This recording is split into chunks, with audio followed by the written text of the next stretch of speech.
Good afternoon, everybody, and welcome to part 2 of our professional development series. My name is Leon Lazarus from the U.S. Embassy, and first and foremost, I want to thank the CARICOM Youth Ambassadors for joining with us for putting on this awesome 3-part professional development series. Now, on Monday, we talked about being succinct and successful, resume writing, and we had Jamila Hollingsworth from the HR Boss and Dwayne Henriksen, who is the CARICOM Youth Ambassador for St. Kitts and Nevis, give us some awesome nuggets of wisdom. So if you guys haven't seen part 1, I definitely suggest you go on our Facebook and rewatch that. Also, anybody who is tuning in from Barbados and the Eastern Caribbean, please comment on our Facebook right now. Let us know where you're hailing from, and we'll say hi to you. Now, today we are focusing on prep and practice, tips for the interview. And we are joined with 2 incredible experts on the topic. The first we have is Tiffany Jones. Tiffany is Managing Director of The Job Connect, a career consultancy that helps clients find jobs and establish careers that allow them to achieve their personal and professional goals. I definitely suggest that you guys read an article on medium.com about how Tiffany started, how her first client was a young person who was really at his wit's ends. He couldn't find a job, and he was even contemplating ending his own life. And she helped turn his life around by providing job skills, helping him write his resume, and getting him back on his feet. So, Tiffany, you are a true hero. Tiffany also holds a bachelor's in science and social work from the University of the West Indies Cave Hill campus, and an MBA in human resources from Edinburgh Napier University, and has a certificate in law for human resources practitioners. Joining Tiffany is my partner in crime, Chad Monnerville. Chad is one of the CARICOM Youth Ambassadors for Barbados. He's also a valuation surveyor for BCQS in Barbados. He is responsible for residential and commercial appraisals, as well as fund monitoring of residential construction loans for public and private sector clients, both locally and internationally. Chad is a first-class honors graduate from the University of the West Indies St. Augustine campus, and he's also a part-time lecturer at UWI Cave Hill campus, and he's deputy chairman of Erdeston Teachers Training College. But I've also seen him all over the place, working with UNDP, Ministry of Education, and various other projects. And so without further ado, I give to you, Tiffany and Chad. Thank you very much, Leland. Thank you. Thank you so much for that beautiful introduction and for having us this afternoon. We wouldn't rather be anywhere else. So our time is short. We have 1 hour to give you tips, tricks, and strategies on how to prepare and practice for your interviews. And before we get deep into our presentation, we just want to enlighten you on 2 things that we really think are key when you are preparing for your interviews. Before you even get the call, how you should go about it. So one thing, we're going to go to our next slide. One thing that we would strongly recommend is for you to create an online database of all of the jobs that you would have applied to. As soon as you send in those applications, I want you, before the day is out, to jot down the name of the company, the job that you applied for, the link, if you can, or the image of the job ad itself, as well as the date. And the reason for this is quite simple. You want that when you're called for the interview, to help you with your practice, you would need to go back over that job ad. So we want that you can have that information to hand, because it will prove very useful when you actually prepare for that interview. And the second thing we want you to consider before you get that interview call is your telephone etiquette. So we want you to make sure that every time you answer your telephone, whether you believe it, you know who it is or not, because practice is key. Every time you answer your telephone, we want you to be courteous and to sound professional. There are many instances that I can tell you about where persons answer the phone and it's not in the best manner. And then when you identify yourself as the recruiter, things automatically the tone of their voice changes. And believe you me, we definitely take note of that, and not in a positive light. So you most definitely want to make sure that you have pristine phone etiquette before your interviews. Our next slide. So most of you are familiar with the panel style interview, but there are many different types. There's the panel, of course. It's virtual now, and especially because of COVID, a lot of companies are utilizing virtual recruitment and onboarding. There's also the group setting. Many people may not be familiar with this, but there are companies that do group interviews. And this style of interview, you have to make sure that you stand out because you are competing with others. Yes, you always are in an interview, but now specifically, you are in their space at the same time as them. So you don't want to be overshadowed by your other competitors, so to speak. So the group interview will probably be something that you will see a bit more of as hiring practitioners increasingly get more and more busy. There's also the telephone interview that a lot of companies use to pre-screen candidates. So this is essentially what we would use to decide whether we want to meet you face-to-face or not. And for us, this saves a lot of time. So you want to make sure that you stand out there. And we're definitely going to be showing you how to do that. And of course, the behavioral and the competency-based interviews, we will delve much deeper into those as we go through this presentation today. Those have become especially common, especially when you are thinking about a global market. We're thinking outside the box, outside of where we live. Those two interviews are pivotal for you to be able to ace those sales. Next slide. I'll hand over to Chad. Oh, right. Thank you very much. As Leland mentioned, on Monday we actually started this series, and one of the things that certainly that I took note of is to conduct your research, and this would have been mentioned even by Jamila and Dwayne previously. And whenever you're going to apply to a company or a particular industry, you want to always conduct your research. Again, you want to conduct research about the company itself, and you want to conduct research about the industry. Then you want to practice questions, because during that interview process, there are going to be questions, and they're going to be generic questions that the HR personnel are going to answer. And there are many resources which Tiffany can point you to with respect to those generic questions that they look for.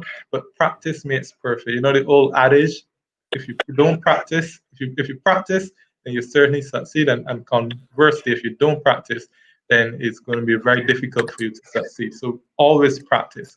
And then once you conduct your research and you do your practice, certainly we would want for you to ask the right questions. Asking the right questions is key, because it shows that, yes, you have a knowledge of the industry, you have a knowledge of the company, and it therefore speaks volumes for you. And speaking of speaking volumes, you want to speak with confidence.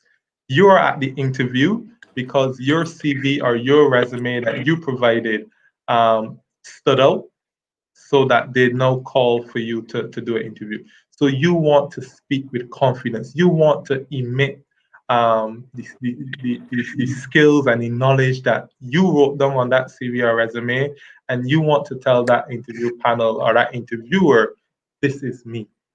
I am the person you saw on that CV. So speak with confidence. Secondly, or fifthly, I should say, listen. And listen. Many times we're doing interviews, both as an interviewer and as an interviewee, you always want to listen, because the worst thing is for you to answer a question which the person didn't ask. It doesn't look good, and it doesn't speak good for you at all. So you want to listen. And again, you want to be flexible. Yes, we know you're going to be nervous, so you're gonna have your prepared questions and responses and so on. But always be prepared and be confident in your ability to answer that curveball question. And if you're too nervous and you're not flexible, then it's going to really throw you off. Again, you want to be relevant and you want to be concise. So yes, we want you to expound upon what you have on your CV or your resume, but we want you to do so in a succinct manner, where you get all the information express. And again, confidence, confidence, confidence. We want you to emit confidence, however, not being egotistic or arrogant.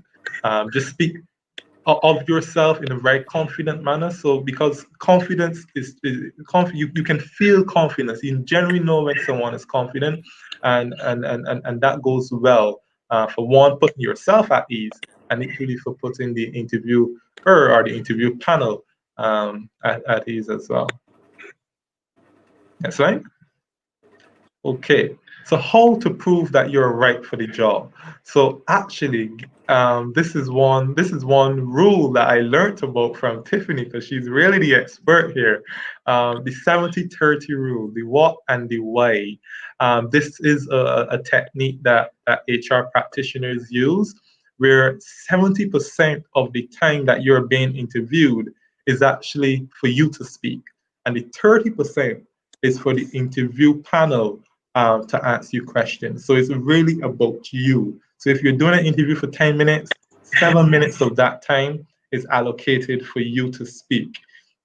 And again, during that 70% of the interview time, you want to be able to show that you are competent and what you have on your CV or resume is actually factual. So again, we want you to focus on achievements. And for those who would have been on the webinar on Monday, I can remember Jamila and Dwayne speaking about your achievements, whether it is that you was selected for one of the embassy programs, whether it is that you have a professional designation, or you would have done work in the community, or you would have appointed to any government boards, etc., etc. All of these are achievements which speaks to your ability, not only as a professional, but a moral citizen who is sound in civics and so on. Again, you want to highlight your skills. Many HR practitioners are cognizant of the fact that there will be perhaps gaps in persons' CVs or resumes, particularly from 2019 and 2020, but they want to know, what have you done during the time that you weren't employed, or you were perhaps on limited hours per week, or whatever the case may be. Because this speaks to the fact that you're proactive, that you're not just sitting at home waiting on a check to come in, but you're actually using that downtime to gain skills and to gain knowledge, so that you retool and you retrain yourself, so that whenever you then enter back the workforce, you're optimum to contribute to the workforce and to contribute to society at large. Another thing, we want you to match yourself to the job ad. Again, this can, in a sense, save some heartache, and also save some time in terms of applying to just a whole bunch of jobs. You want to go through and make sure that what is the requirements, whether it is that they say they need a bachelor's or master's or whatever the case may be, or if you have the experience, if you can show that in this particular job that I was in, I was actually interfacing with clients. So that speaks to my interpersonal skills, which can then translate into sales. Or I would have led X team, a team of 20, 50 people, and therefore it speaks to my ability to manage and so on and so forth. So try as much as possible to show the lineage or the synergies with respect to the job requirements, so your experience, which will go or certainly speak volumes for you in terms of your ability to get that job. And then we go on to the STAR method, which I'll let Tiffany expound upon. Yes, next slide. So this is very important. I want you to grab your pen, your paper, if you don't already have that, or if you have your mobile device and you can screenshot this acronym. I need you to make sure that this is ingrained in your memory, the STAR technique. This is a really good technique for answering those competency and behavioral interview questions. And as I would have mentioned earlier, in the Caribbean, there are still a lot of companies that, you know, as Chad would have alluded to, go through the generic interview questions, but then there are also still quite a few, and it's increasing, who utilize competency-based and behavioral questions, because this certainly helps us as interview practitioners to weed out, you know, the best candidates. So what does STAR mean? STAR, as you can see, situation. So we want you to set the scene. When you answer a question, set the scene for the interviewer. Let them know what happened. You're painting a picture, you're telling a story. So we want you to explain to us what the situation was. A common mistake that a lot of persons make here is that they run on too long. And we don't want you to do that because we are all busy. We all have things to do. We don't want to lose track of what you're saying. So what is the issue at hand? The T is for task. What were you supposed to do? What was expected of you? A, action. What did you do? As a result of the issue that you were faced with or the situation that you were in, what was your action? And R for results. What was the outcome of your action? And this is where you want to spend most of your time, explaining to the hiring managers what you did and why it benefited the situation. And Jamila and Dwayne would have underscored the importance on Monday of achievements on your resume. So, of course, because of what they told you, you would have gone and already started to, improve on your document. And so that landed you the interview. When you get into that interview, we want you to be able to explain that achievement. And this is the acronym that will help you do that, the STAR technique. So there are a few questions that I can share with you that would get you thinking of how you can incorporate this technique into your answers. So the first one that is mentioned here, tell me about a time you dealt with a disgruntled customer. So this is especially a common one for customer service representative, persons who are customer facing, or even if you work in back office, but you deal with customers. So when you think about the acronym that I would have just explained, I'm sure that you're seeing the picture that we are trying to paint here. The issue that you had with the customer would be the situation. The task would be what was expected of you in that particular situation, with the disgruntled customer. What action did you take to resolve this situation? And what was the result of that action? Did you actually resolve it? Was the customer happy at the end of it? Were they, did you dissolve the situation? What was your result? And that in itself can be an achievement. Yeah. So you want to pay particular attention to that. The next question, describe a time you made a mistake at work. Now, again, a common error here that many persons make is that they go on and on about the error, the mistake, but you don't end it on a positive note. Your positive note with this STAR technique is the result. So don't focus on just the issue, but as a result of coming out of that situation, the mistake that you made, what ended, what was the end result, what happened? And were you able to implement any process or anything that could circumvent that from happening again? So focus on the positive, what came out of it that would benefit you and the company. And of course, describe a time that you experienced a challenging situation. The same principle applies here. So I want you to remember this technique, the STAR technique. This is very important. And this is what a lot of recruiters are looking for when we ask you these type of questions. So I want you to remember that we want you to give us the essentials of the issue. But once again, and I'm repeating this again because it's very important, and I know a lot of people mess up in this point, focus on the result. Next slide. Ooh, so this is actually a very interesting one. So what we'll do here now is that Tiffany will play the interviewer and I'll be the interviewee, and we'll give you a kind of a guide on how you should answer some of these questions, which are common questions that would usually come in an interview. Yeah, so we're going to have some fun here. So as you can see, these are the questions that Chad would have mentioned earlier, the general, questions from interviewers. And we decided to highlight especially the ones that persons usually have challenges with answering. And those are the ones that we're going to go through this afternoon with you. So Chad is interviewing, just let me set the scene. Chad is interviewing for an analyst position in the economics department of ABC Company. So I just want you to remember that as he responds to these questions that I'm going to ask him. So we're already in the room. We've already shook hands and everything. We're now seated. So I want you to see that picture. And here we No go. pressure. No pressure, Chad. None at all. So, Chad, I'm really glad that you joined us this afternoon for this opportunity to interview for the analyst position in our economics department. We're really happy to have you. So thank you for joining us. Thank you for having me. Certainly. So when we looked at your resume, we were indeed impressed by what we saw. But before I get into interviews, I like to learn more about who I'm speaking to. So tell me a bit about yourself. Well, I am a numerically driven individual with a keen interest in the economics at the community level and how that feeds up to the macro level.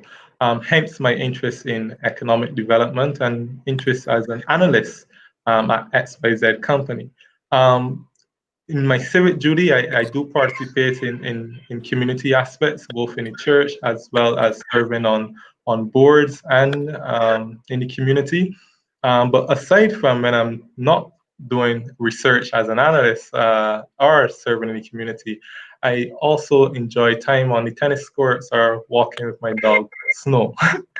um, so what I try to do there is that I try to split it in the sense of academics, then in the sense of community, and then in the sense of a sense of a person in itself. Because at the HR personnel, they know all of the academics, they know all of the things, but they want to see you as a fulsome person. So that's why I try to break it down into those three, but very succinct responses. How was that? Yeah, so that was a good response. High five, Chad. So, Hey. So yes, as Chad broke it down for you just now, he started with his education, his experience, and a bit about himself as a person. Now, this is a holistic approach, and it is the one that you should go with, especially too because you are not sure sometimes what they're expecting. You know, some people see this as a very vague question, but if you answer it holistically, you touch all of the points that are possible. So if they wanted to know about you personally, you gave them a bit about that. If they want to see you represent yourself and speak about your accomplishments and your career history, you also did that. So you've covered all the bases. So that's a great response, Chad. Thank you. So another question that we find persons may fall a bit in is the weaknesses question. What are your weaknesses? Obviously, you know, most persons are usually good with the strengths. And this again goes back to the importance of having an online database of all the jobs that you would have applied for. You need to track this information because when you answer a question like this, the best way to answer it is to know what they're asking for.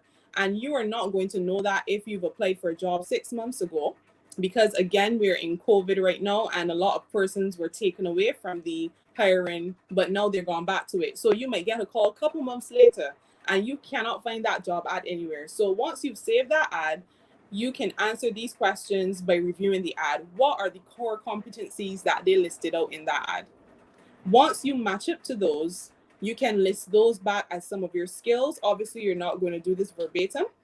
And you would also want to remember your soft skills here as well. Very important. But for the weaknesses, we tend to get persons who would go on and on about what their weakness is, or persons who are perfect, so they don't have any weaknesses. So Chad is gonna outline to you how best you can answer that question. Oh, it's very simple. I don't have any weaknesses. That is a no. You do not want to say that. Not at all. All right. So again, we're still in the context that I'm applying for a role as an economics analyst. Mm-hmm. So you want to ask the question so then I can respond? So Sure. you go ahead. Sure. Why not? So Chad, tell me about your weaknesses. What do you think you're not the best at? Well, I'm conscious of the fact that we exist in a globalized environment, and as an analyst who wants to cover the Barbados market and the Latin American market, I consider one of my weaknesses to be my lack of proficiency in Spanish. Currently, I am at level 1, and I'm currently doing after school training to make sure that by next year I can be fluent in Spanish. So by then, hopefully, I can make that weakness a strength. Okay, End scene. So I'm not sure if you picked up what Chad did there. Yes, he mentioned a weakness, but he did two things.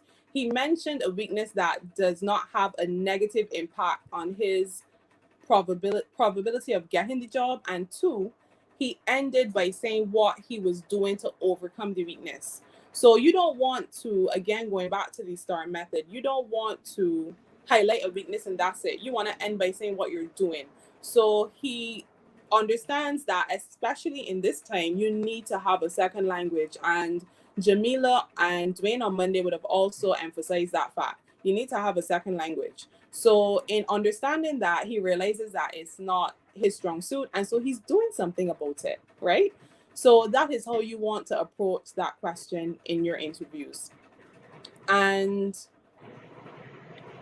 it is important to not choose weaknesses that are, don't try to mask your strength as a weakness. I find this is something that persons do, and it sometimes comes over as not genuine. So you want to pay attention to that as well. So another question that we thought we would highlight: why do you want to leave your current place of employment? Now, we're both smiling because we would have discussed that this is a question people tend to use to bash their current or former employer.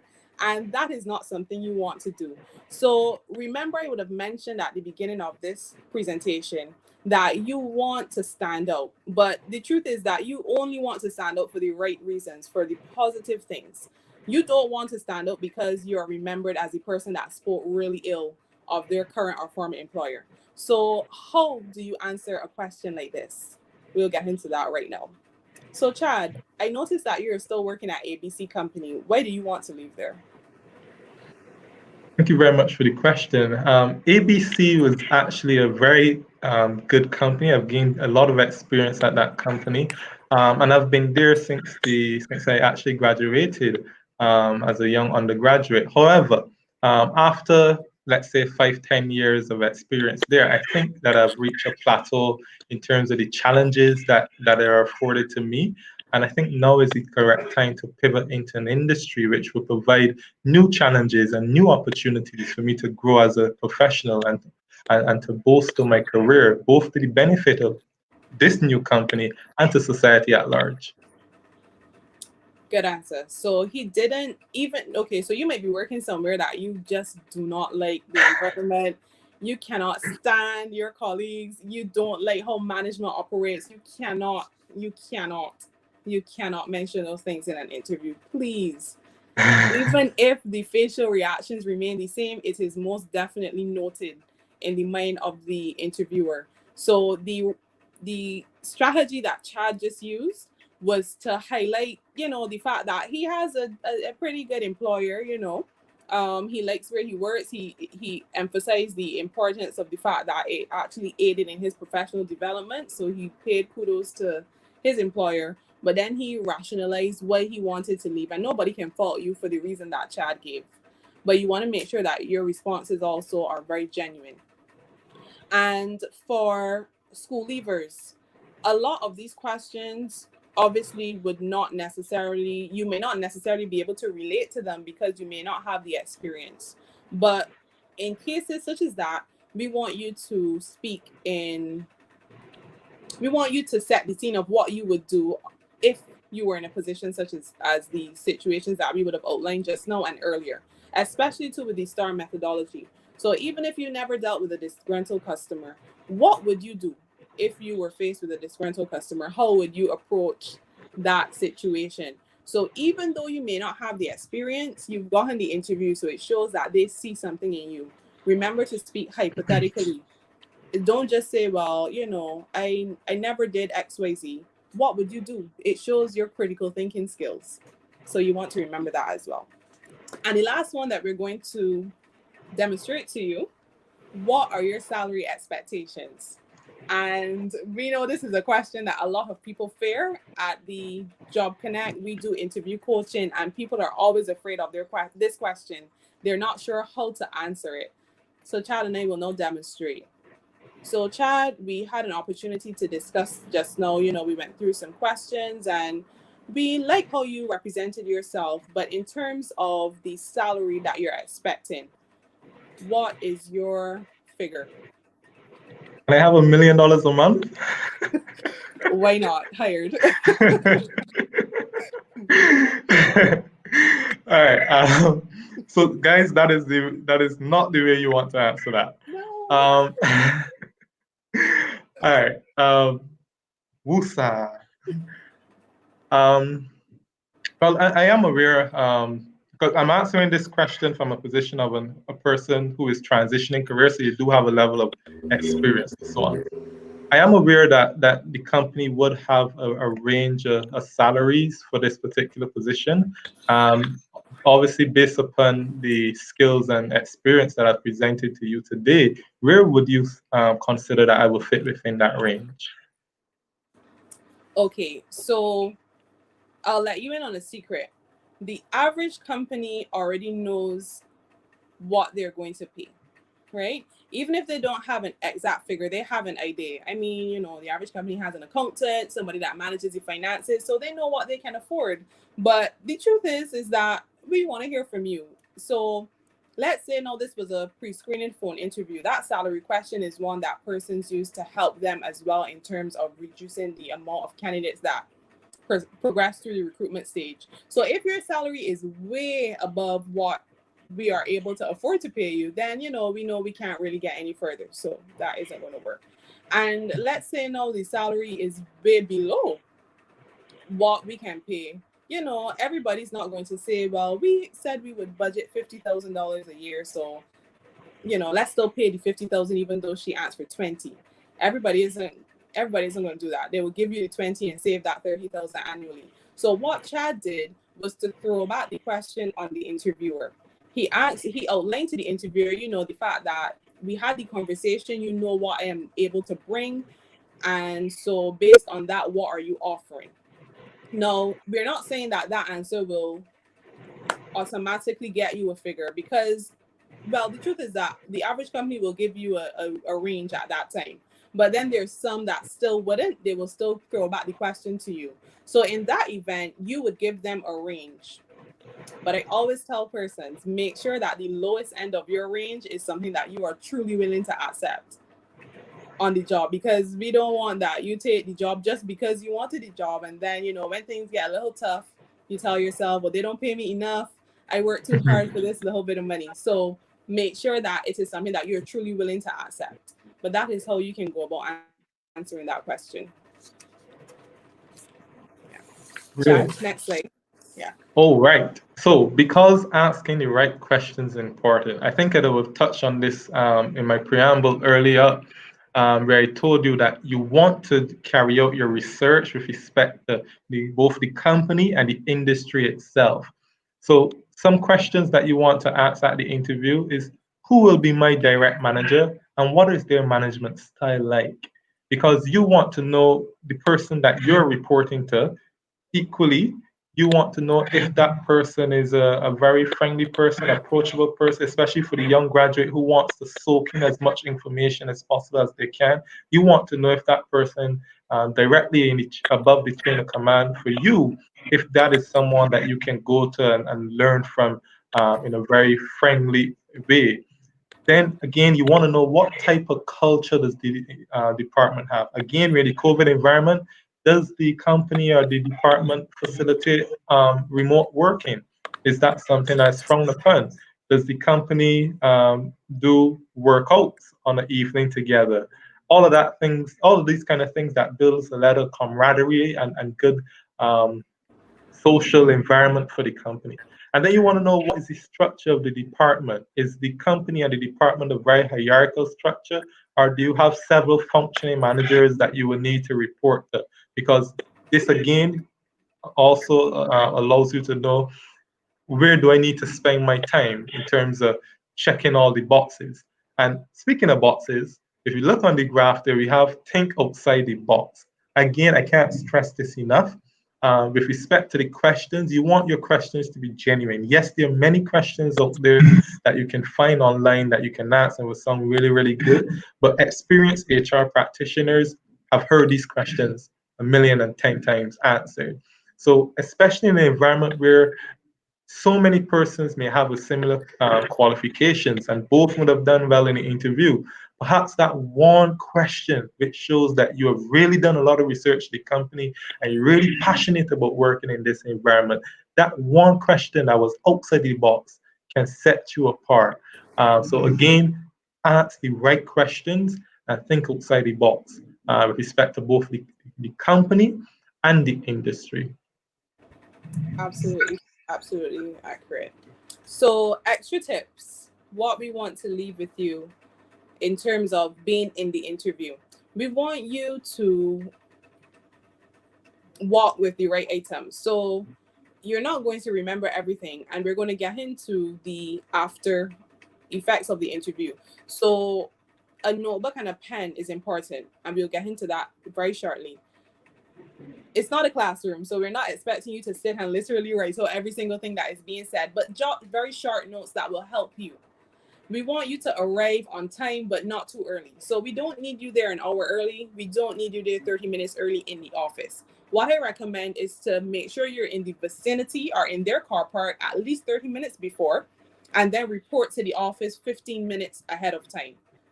No, we want you to be nice to everybody, especially if you're going for a leadership role, a customer service role, a people engagement role.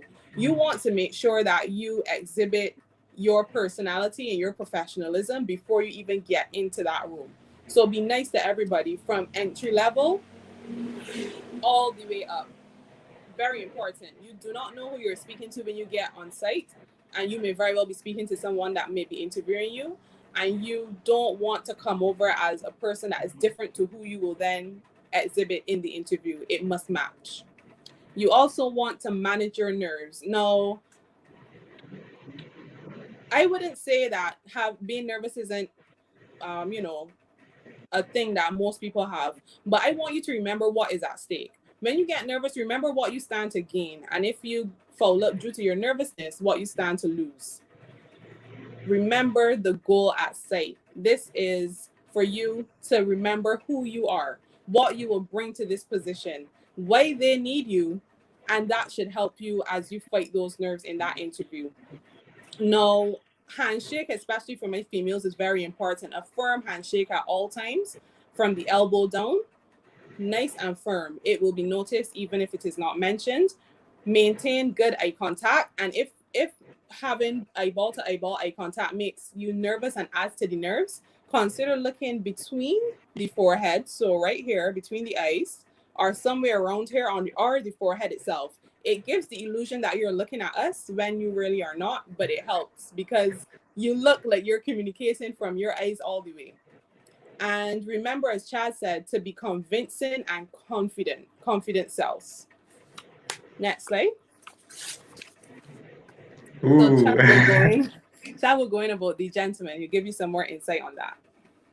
Dress for success. Very, very, very important. Again, you're called to the interview because your CV or your resume stood out, and now it's your time to present yourself. So on this graphic here, I'll say it immediately. I consider this to be a no-no. I'm not sure if we have it zoom in. I'm not sure how it's showing up on your screen, but immediately we have a guy wearing a pair of moccasins and no socks, some slacks, a waist jacket, a very bold tie. It is a real mixed match, in my opinion. Generally speaking, I do advise persons that if you're going to interview, you want to be either formal, wear formal, you wear a dress pants, dress shoes, a dress shirt, a tie, and a jacket. If you don't have a well-tailored jacket, then you can wear the dress pants, the shoes, a nice dress shirt, and a tie. Or at the very least, you can wear business casual, which would be the dress pants, a nice pair of dress shoes, a dress shirt, and no tie, but you have on a blazer. And that is at the minimum that I tell people. I know sometimes persons will say, "Well, I'm only going to apply for a job as, I don't know, working in the supermarket or whatever the case may be, so I can go and shop in a jeans and a t-shirt." I say that is a no-no. You always, I actually saw something, I think it was last week, which it said you dress how you want to be addressed. Now, I don't necessarily agree with that, because outside of me wearing formal clothes, you can also catch me in a short pants and a pair of Crocs. And it doesn't mean that you will address me different than you would address me if I'm wearing a suit. But in short, what it means is that don't dress for the position. Dress how you see yourself if outside of that position. So again, you want to be either business casual or formal. In this environment, is on the picture we have there is a bit of a, oh, should I go formal or should I go casual? So it's a real mix match. So that is a no-no. Either formal or business casual if you're going to interview. Yeah. Next slide. So for my females on this Facebook Live, you have a lot of things that you have to be conscious of. Your hair, you don't want a color that is too low, too prominent. You don't want a hairstyle that for the interviewer might be a bit distracting. And this goes back to, as Chad would have mentioned earlier, conducting your research on the company. So this also would help you to decide how you would dress in the interview. No, I want you to remember the sit-down test. And I know some people might have never heard about this before, but this is exactly as it is described.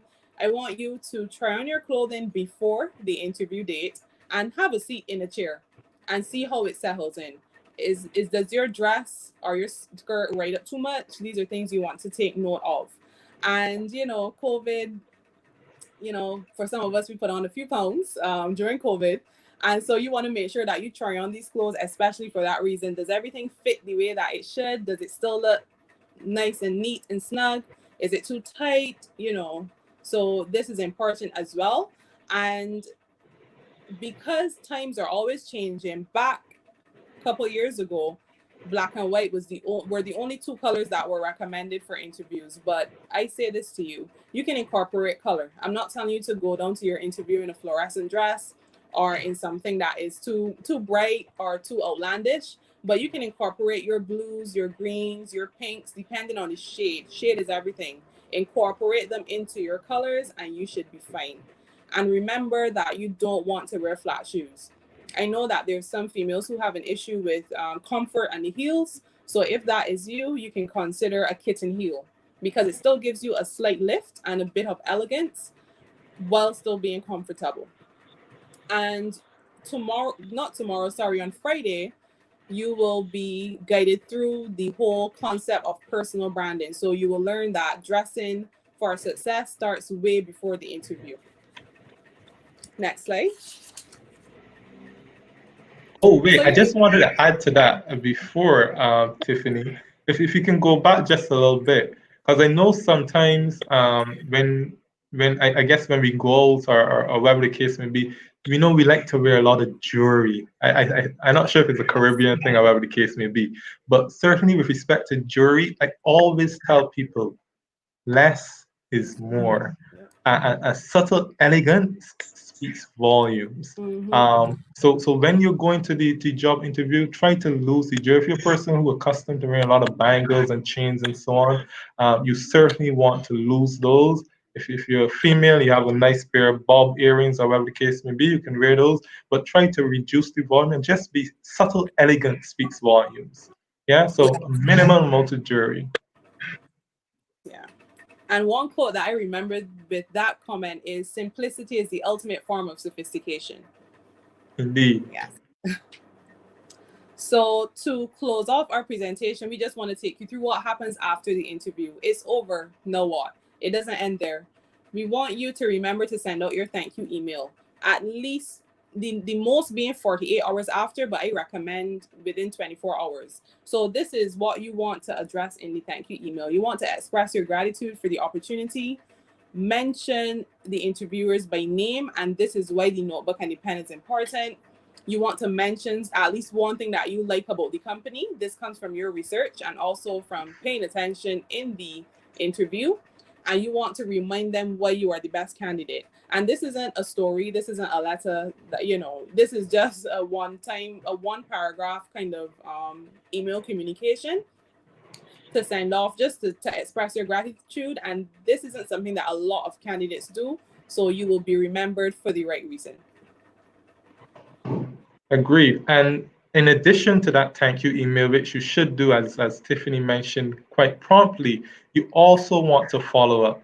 Particularly in a very corporate environment, there can be numerous applications being submitted to that company, and you want to make sure that the information is not lost. Because again, companies can have cross-functional groups where information flows from side by side, or it can have a very hierarchical structure where the information then needs to, you interview with an interview panel, and then the interview panel then needs to give their recommendations to a board or to a director, and then directors or the board need to then decide. So that can also take time. So you don't want you certainly don't want to let it be lost upon you, but after that 2-week period, you just want to, I would recommend to send an email if you haven't heard correspondence in about 2 weeks. And then after you send that email, you can then follow up with a call 2 days after, just giving the person some time to respond in that 48-hour window. And once that is done, hopefully you follow all the tips and tricks, and you will certainly land the job. Yes, definitely. So that concludes our presentation. So if you have any questions for us, we'll be more than willing to take them and to advise you accordingly. Preferably Tiffany, she's the expert. That's all right. Oh man, that was amazing. Guys, thank you so much. We do have a lot of questions, and we have just 15 minutes left, so I'm going to get right to them. Mm-hmm. The first one is from Kadisha Compton, and she asks, what do you suggest for someone who is new to the workplace? For example, most employers will ask for experience. How would you respond to this? Maybe if you're a student who's just joining the workforce. Mm-hmm. Okay, so... Sorry, go ahead, Chad. Oh, well, I was really piggybacking on you because I think you also touched upon it during the actual presentation. We spoke about, for those students who don't necessarily have the work experience, perhaps you would have done an associate degree at BCC or at one of the universities. You want to be able to showcase that you can leverage your project experience, whether it is that you did a dissertation or a thesis or any group work. You want to be able to show that how this group project or this work that you would have done as a student, how can you transfer those skills and that experience into the job market? Yes, definitely agree with Chad there. In the event that the person that Kadisha is asking in terms of getting an interview, though, how to go about that without experience, what I would strongly recommend is to engage in community work and to do some volunteering. Now, I know a lot of persons sometimes tend not to want to do that because it doesn't always pay, but it doesn't pay in dollars and cents, but certainly in experience. And that is something nobody can take from you. So you can then use the experience that you gain through volunteerism and leverage it on your resume as something that employers can, see as value and then want to call you. So definitely you want to gain some volunteerism under your belt. And if you're a student at university, do not forget that there are a lot of clubs that you can join as well. There's Rotaract, there's the Key Club. You may, depending on the certification that you are receiving at university, there may be a club for that specifically. So if you're an accountant, there's one for that. There's one for social work. So you want to get involved. That's really interesting. Another question is from Hazel Ann Laldi.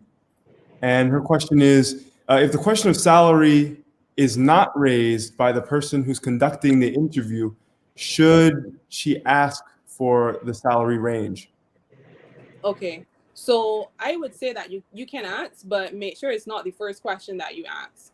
So we would have gone through 3 of them that you could ask in your interview.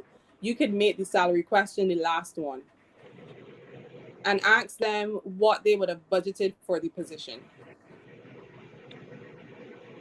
Agreed. Yeah. Next one is from Kababy Melissa. What if you're asked a question that you cannot answer right there in the midst of the interview? Okay, so yeah, so this is something that happens quite often. Now, what Chad and I agreed on is the fact that you don't want to answer a question without understanding what they're asking or without having a concrete answer, and you don't want to answer just for answering sake. So ask them to repeat or to rephrase the question if you're not too sure. And you don't necessarily want to be the person that says, can we come back to that, because we probably wouldn't have the time to come back to it. So give it your best shot. And this is one of the reasons why doing the research and practicing is also very important. Yeah, I definitely agree. One of the things actually that when you do diplomacy training, you actually learn about some of the things that you can a way in terms that you can buy time to actually formulate a good answer. And a simple thing is asking the interviewer to repeat or to rephrase, even though you heard it the first time, would allow you that additional 30 seconds to just to gather your thoughts. So the question is a little big, so I'm not sure what she's speaking to directly. However, you always want to make sure that you can answer the question to the best of your ability. And if it is that you simply don't understand the question, don't be afraid to ask the interviewer to rephrase or to simply ask the question again. The next question is from Sue Monnerville. And the question is to Tiffany. Tiffany, what if you are working already, but you are not comfortable or you do not like where you are? How do you go about, the question, why have you applied for this position? Right. So that's a good question, Sue. I think in Chad's response, it would have pretty much covered this one. So again, you want to be honest and truthful. So you're not going to say necessarily the first half of what Chad said about the fact that you work with some really good colleagues and you like the culture. But you, of course, I'm certain would have learned a thing or two well on that job. And that is what we want you to focus on. So you can just say to them, where I work right now has definitely contributed to my professional and personal development. But when I saw this job ad, I believe that it can definitely take me to the place that I want to be in my career and can utilize even a greater part of my skill set and my core competencies. Agreed. This is an interesting question. This is by Sun Blossom. And they ask, can you advise on how to prepare for an interview for a position within your company in which you're already employed? Is there different best practices? What do you guys think? Well, for me, you already have an advantage because you most definitely know the company culture. You probably know who you're going to be interviewing with. So you need to practice the questions. You need to practice questions that you think will come in that interview based on your knowledge of the job and obviously the company that you're working in. So focus on practicing those behavioral and competency-based questions, and make sure that even though you are familiar with the person that you're probably going to be interviewing with, that you don't get too comfortable. Because I find that persons who interview for internal positions tend to get comfortable. Don't get comfortable in the position, maintain your professionalism, and you should be fine. Yeah, I think the only thing that I would add there, particularly if it is a cross-sectional movement or upward movement, you also want to be able to speak to the fact of your own competency in your current position and how you can leverage that competency into the additional or to the new position that you want to go into. Yeah. Very interesting. Next one is a question from Ju Lee. Do you think it's okay to wear open-toe heels to an interview? So I know this is something for me an old adage that I would have come up hearing, closed toe. Personally, for me it's either or. I don't have a requirement or a preference of the two. But if you're comfortable if you prefer closed toe, well, go right ahead. But for me, open toe shoes isn't going to stop you from getting a job. Okay. Next one is from Kessiana Miggins. How do you suggest to answer the question where do you see yourself in 5 years? But let's say later on they ask, how long do you plan to stay in the company? Okay. So where do you see yourself in 5 years? You want to focus on being of value to the company. So you don't want to necessarily mention something that straight off the bat, they know that you're probably going to be gone in the next year or two. So, just reiterate the fact that you see yourself in the company having developed continually, having opportunities to perhaps cross train, and again, to add value to that company that you're interviewing with, being the go-to person of the company, being very knowledgeable and highly respected in the organization.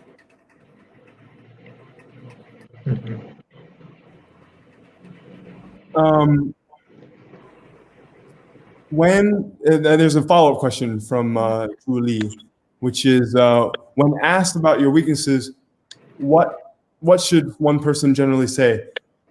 Oh, this is you guys already Yeah, well, again, we don't want you to use a generic weakness. We want your weakness to actually be factual. So I can't advise you what you should actually say as a weakness or list as a weakness. However, we can tell you the thing, whatever you list as your actual weakness, you must be able to again indicate to the panel that you're in the process of doing something about that weakness, and to make that weakness a strength in the future. So I can't give you an answer to say, oh, use the lack of proficiency as your weakness. But again, you always want to show that you're actively working and actively seeking to improve to make sure that that weakness turns into a strength for you. Yeah. Very interesting. Now, I actually have a follow-up question in terms of dress code for the interview. I mean, doesn't that take into account the kind of industry? So let's say if you're a creative or if you were in the arts, then maybe the suit and tie, you might have to lose that. What is your guys' suggestion about that? Okay. Oh, yeah, sure. So again, it's all about doing your research and knowing the actual industry that you're in. So again, if it is that you're applying to a very corporate environment, maybe a financial institution, an advisory company, or whatever the case may be, then again, you want to dress formal. If it is a marketing company, or one of those new edge companies, you can dress casual. You want to show your creative side. Maybe you want to add a splash of color somewhere to show that, yes, you are very fashionable and marketable and so on. And also for those persons who also are looking to go into the digital companies, you will see that personnel will go to work in short pants and so on and so forth. So it's really about knowing the industry that you're seeking to work in, and then dressing accordingly. So again, you have the formal with a bit of color in it and flair and a personality, I think is a better word. And then if you can also have the informal companies where they dress in informal wear. But I would still recommend at the minimum, when you're doing that interview, the interview itself, to go at the minimum business casual or at maximum formal. I got two quick questions from people. One is from Lamar Watkins. Any tips on posture within the interview setting? What questions about a posture? And then the question from Granville McSheen, which is it best to ask about a salary scale or like insurance, holiday, and other benefits in the job during your first interview? Okay, so I think Chad would have addressed the posture when he spoke about preparation and practice, but obviously you're not going to slouch, so you want to sit erect. And if you're a person that uses your hands a lot, put them in your lap, please. You don't want to get distracted. But, a nice erect posture, not too stiff, but not too relaxed either. Oh, and I know we're soon out of time, but if I can just go back a little bit to that dress, particularly now that we are in this COVID environment, you may be actually doing a lot of interviews virtually. So for the men up there, yes, you want to wear a nice upright, and if you want to be in a short pants underneath, then then so be it. Just don't stand up. That's the only caveat. But again, it's a similar thing. But again, obviously, you're using a webcam or whatever the case may be. So whatever they're seeing, you want that to be business casual or formal. And quickly, just to answer the other question, again, this is back to the question the other person would have asked about asking about your salary. It's essentially the same thing because it's benefits. Make sure that those aren't the first set of questions that you ask. You can preface it with the more stimulating questions that will help you to look as though you're thinking outside the box. And then you go toward those type of questions regarding your benefits. Agreed. Yeah. All right.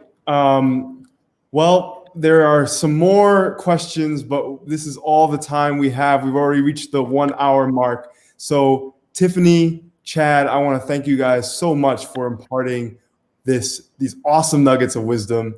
I think that it has been super helpful, super informative. I want to thank you guys so much. And that concludes the second part in our 3-part series on professional development. This is the program between the CARICOM Youth Ambassadors and the U.S. Embassy. Tune in for Friday. Friday is our last session, and that is going to be on the new normal, marketing yourself in 2020. And we're going to have with us the other CARICOM Youth Ambassador for Barbados, Tashatha Jeffrey. She's also my partner in crime. And she's also the writer and copy editor at Jot and Tittle.